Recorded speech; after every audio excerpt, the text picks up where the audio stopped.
for obvious reasons, we lost Norm Macdonald this week, which was just, I had no idea that he was even sick. And he's a guy that I knew a little bit. I was definitely friendly with him. If we saw each other, we said hello and we shot the shit, but it wasn't like someone that I talked to on the phone or anything. And I was such a huge fan of his, and I would just always end up running into him. And he just always had that smile on his face. Like as you talk to him, he would have that smile. Just a really great, warm guy. And I remember I was trying to think what Norm's story to tell you. This one isn't necessarily funny. It was just sort of random. I went out to go see Bill Cosby in concert right before all the bullshit happened out in Pasadena. And he played this theater out there, which interestingly enough was where they had the 25th anniversary of Motown celebration, which is the first place Michael Jackson publicly did the moonwalk. I saw Bill Cosby at that theater. And I remember they had it all set up where, like, they almost built him like a little living room. He had like an Archie Bunker type chair, a little square rug, and then like a side table where he put his water. And he just came walking out, and there was the mic. There was no mic stand. It was just sitting on the chair. And he just came out. You know how he kind of walked a little bent over? Came walking out, waved to everybody, sat down, picked up the mic, and for like almost 2 hours, just, hour and a half, just killed. Just fucking killed. Had the crowd in the palm of his hand. Masterclass of stand-up, right? So I leave with my lovely wife, and I go out front, and who's standing there is Norm Macdonald. He was like, hey, Bill, hey, how you doing? I talked. It was like, no, what's going on? I was so psyched that he knew my name and all of that stuff, and I think I had met him before. And then we just stood there talking about comedy and how amazing it was to see Bill Cosby and how good he still was. Like I said, this was before all the bullshit happened. And my admiration for the guys, it went even higher. That I understood why I was there, but I thought Norm was so good that he didn't need to be there, and he was still there, still trying to learn and everything. And I was thinking, like, wow, this is why this guy is so fucking amazing. And he's just was somebody that you couldn't just watch one video of him. Like, I was saying to Verzi how, like, guys like Ric Flair, Norm Macdonald, there's a few people, if you click on their videos, it's like, say goodbye to the next 2 hours of your life, because everything that they did is so interesting and so different and so funny. And one of my favorite Norm Macdonald things that he ever did, because so many people like pretend that they don't give a fuck, both in my business and in other businesses. You got I don't give a fuck. Hey, you know me. I don't give a fuck. Those people that advertise them.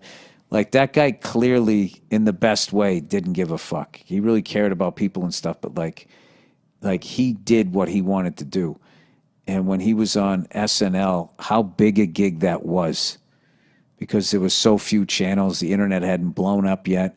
And even with basic cable and everything, I mean, it was still, if you were on Saturday Night Live and you were doing Weekend Update, it was one of the most coveted gigs a comedian could have. And you were part of this lineage of, at that point it was, Chevy Chase, Jane Curtin, right on through to Dennis Miller's reign when he did it. And, did Colin Quinn come after? I think Colin came after, but it was always just like the best of the best comics that they had doing it, and continued on with Tina Fey and all of them. And no one's walking away from that job. And if some suit at NBC tells you they don't like the jokes you're doing and be funnier, you're shaking in your, I'd be like, oh, fuck, I'm going to lose this big gig. I don't want to get fired. I don't want to piss these people off or whatever. I guess he was doing all those OJ jokes, and I forget how the story went. There was somebody there that knew OJ or something, and was telling Norm to back off and move on to something else. So what does Norm do? He just doubles down and he just does even more OJ jokes, which is like, you know, the balls that took to do that. And he ended up losing the gig. He got fired. And people loved him and he was fucking hilarious, but he didn't back down to the big fucking guy over there, and he ended up losing the gig. So, as luck would have it, I think it was Dirty Work, came out like a year and a half later or so. So he has to promote it, and he's on the press thing. So Lauren has him back and has him host the show. And I remember he went out there, and his opening joke, he just comes out. And he was just like, something like this. Yeah, it's good to be back. I actually got fired from this show about a year and a half ago because they said I wasn't funny. And now here I am. I'm hosting the show. So that means one of two things. Either I got a lot funnier or this show sucks. And then he had that big shit-eating grin on his face, and he started laughing. And then he proceeded to do a bunch of OJ jokes. Then it occurred to me, I haven't gotten funnier. The show has gotten really bad.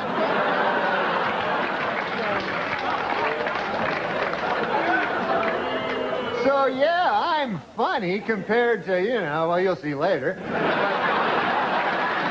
And it was just like that fucking thing about him. And the whole time, I just felt the whole time when people were fucking with him or whatever and trying to take what he had, he always just still had that smile on his face, and he just still did exactly what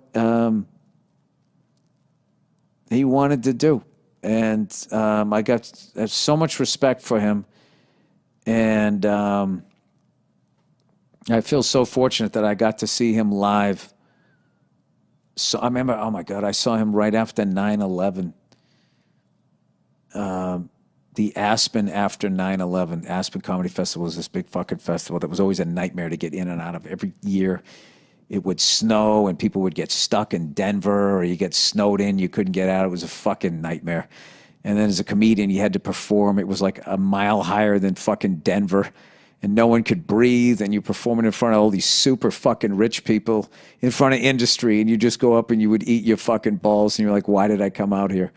And I remember I saw Joe Rogan do a full set that I still remember, and then I saw Norm Macdonald. It was at the same theater, and I remember Norm came out, and he was doing bits on racial profiling and all of this stuff. I'm not going to butcher the guy's bits, but I remember just watching that full set, and I was like, this guy is one of the greatest comedians I've ever seen in my life. And I thought that every time I saw him. And I don't know. It was a pleasure to know the guy, even on a little level. Just a massive, massive, massive loss to not have him around. And especially now with all of this stupid fucking cancel culture horseshit that is going on, which has way, way, way overstepped its bounds, as it always happens. No matter who's behind it, it always ends up, starting off with something that makes sense, and then there becomes the overreach, and then it just becomes like, hey, is it me, or did you literally become what the fuck you were trying to stop? And we, I don't know, as a comedian, really needed a guy like Norm out there to be eviscerating it and making fun of it and still doing what the fuck you want to do. So if there's any other young comics out there, if you want to see how it's done, watch that guy, because he was the real deal. All right? So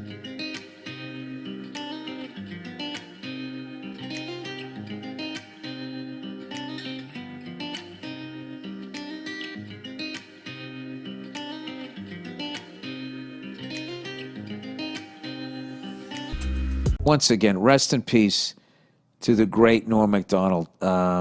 Just truly without a doubt, one of the greatest stand-up comedians I ever saw in my life. And just such a great guy. And it's just so sad that he won't be around anymore. But I actually got off the plane in a better mood from just watching literally the beauty of who he was and his work. When I got off the plane, I was actually like, I don't know, there's something about him. I just thought he understood life. Just a really warm guy. God damn it. It's always those guys that go. So there's your lesson. Don't be nice. You'll live forever. All right.